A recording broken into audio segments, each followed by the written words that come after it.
Hello students, this is Pinky from Maharaja Agarsen Senior Secondary School. Today we are study Fine Art plus 1 class, second chapter, third part.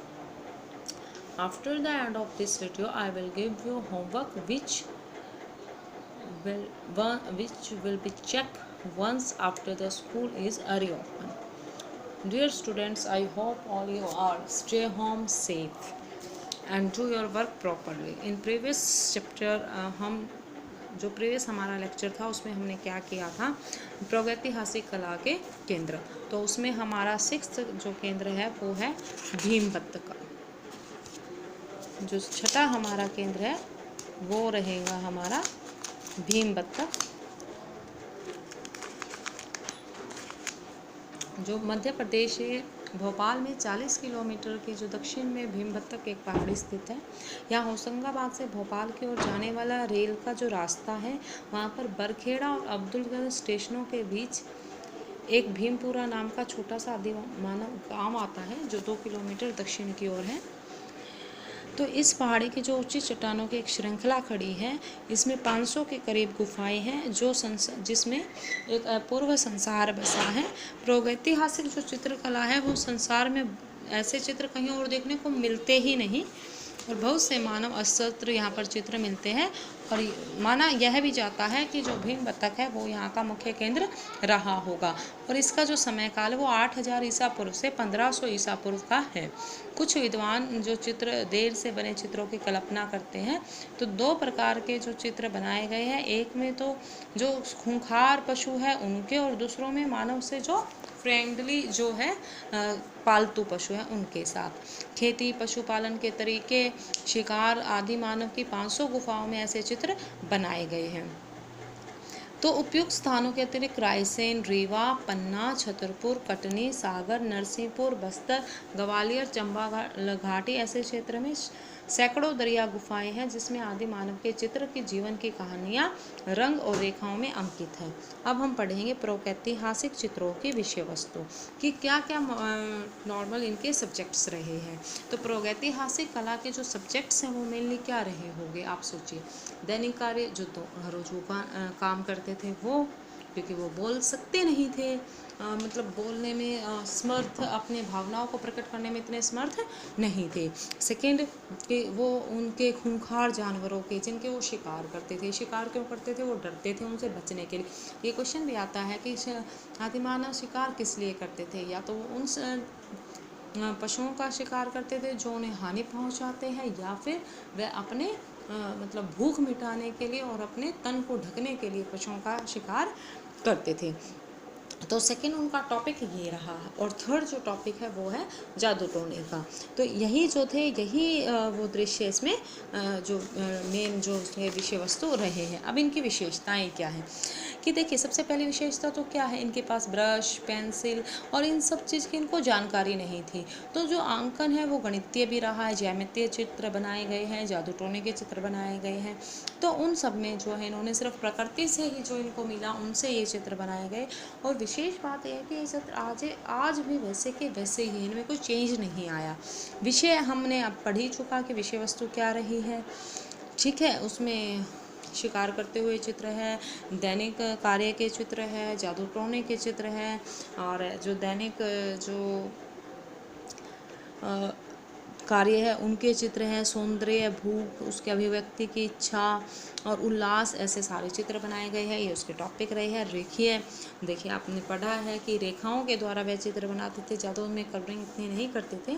तो कलाकार एक जादू था और रेखाओं से इतना आनंद और मंत्रमुग्ध था कि वो सारे उससे अपनी भावनाएं प्रकट कर लेता था, जिसमें वो शिकार के चित्र, गाजल, गेरू का रेखांकन करते थे, आकृति का रेखाएं प्रभाव भी उतारने के लिए अविस्मरणीय दक्षता प्रदर्शित करते थे। रूप और संयोजन कि मतलब उनके पास क्या है, कोई पर्टिकुलर कोई एरिया नहीं था तो वो क्या प्रकट करते थे। कोई दीवार है, कोई पहाड़ी मिल गई, कोई गुफा है, गुफा की दीवार है, छत है, तो ऐसे वो चित्र बनाते थे। तो रूप की सृष्टि, मोटाई, छाया, लहरदार रेखाएं, तो ऐसे रेखाओं का वो क्या करते थे, बनाते थे, चित्र बनाते थे। आगे छाया और प्रकाश और परिप्रेक्ष्य, मतलब ये धूप छाँव के चित्र, उन्हें पता था कि धूप है, अब छाँव है, थोड़ा अंधेरा, लेकिन साइंटिफिक जो तरीका था वो उनको नहीं पता था, बस वो देखते थे। तो इसलिए उसके लिए वो डार्क और लाइट कलर्स कर देते थे, काले और लाल रंगों का वो प्रयोग करते थे। आड़ी तिरछी घूमती रेखाओं का प्रयोग भी कहीं कहीं अपनाया जाता था।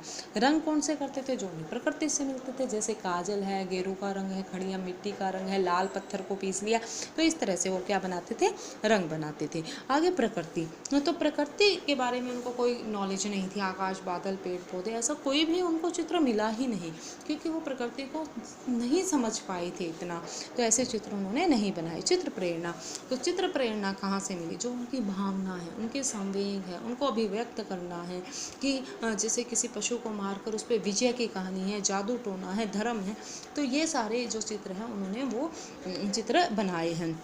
और ये कला में V.A. एनकर के शब्दों ने इस प्रकार से कहा कि पुराने चित्रों में गहरा लाल रंग रहता है, उनमें जानवर सुडौल होते हैं, उनकी गति बेजोड़ है। पुराने चित्र गहरे हरे रंग से बनाए जाते, पहले के चित्र बड़े होते थे, बलवान। तो मतलब इस तरह का उन्होंने अपने उसमें कहा है कि लाल हरे रंग का अत्यधिक प्रयोग किया गया है इन चित्रों में। और रंग बनाते कैसे थे वो, पशु पक्षियों की चर्बी को पानी में उबाल कर, गर्म करके, गेरू वगैरह पीस के, खड़िया मिट्टी से, तो ऐसे वो कलर बनाते थे, और ब्रश पूछ वगैरह से बनाते थे। उसके बाद हम एक जो चित्र है यहाँ का प्रमुख चित्र है, वो एक दहाड़ता हुआ जानवर है, उसके बारे में पढ़ें।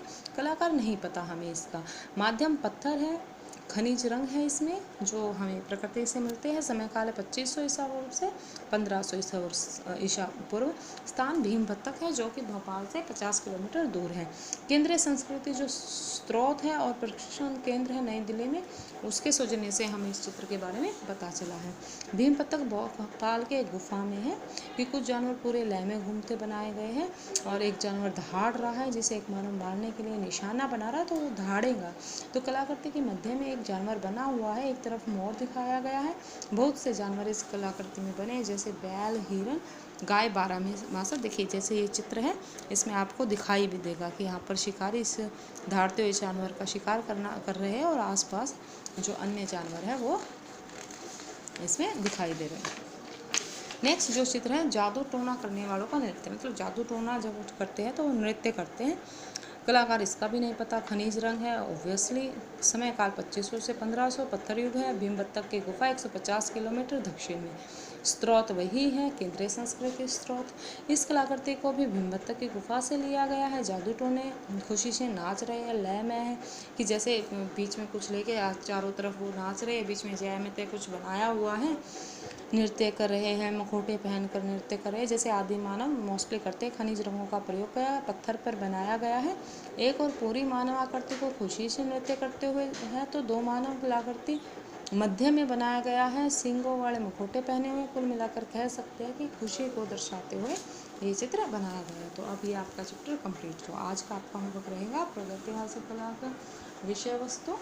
सेकंड क्वेश्चन, प्रागैतिहासिक चित्रों की विशेषता। थर्ड क्वेश्चन, जादू टोना करने वाले का नृत्य चित्र का वर्णन कीजिए। थर्ड क्वेश्चन, एक दहाड़ता हुआ जानवर का वर्णन कीजिए। Thank you.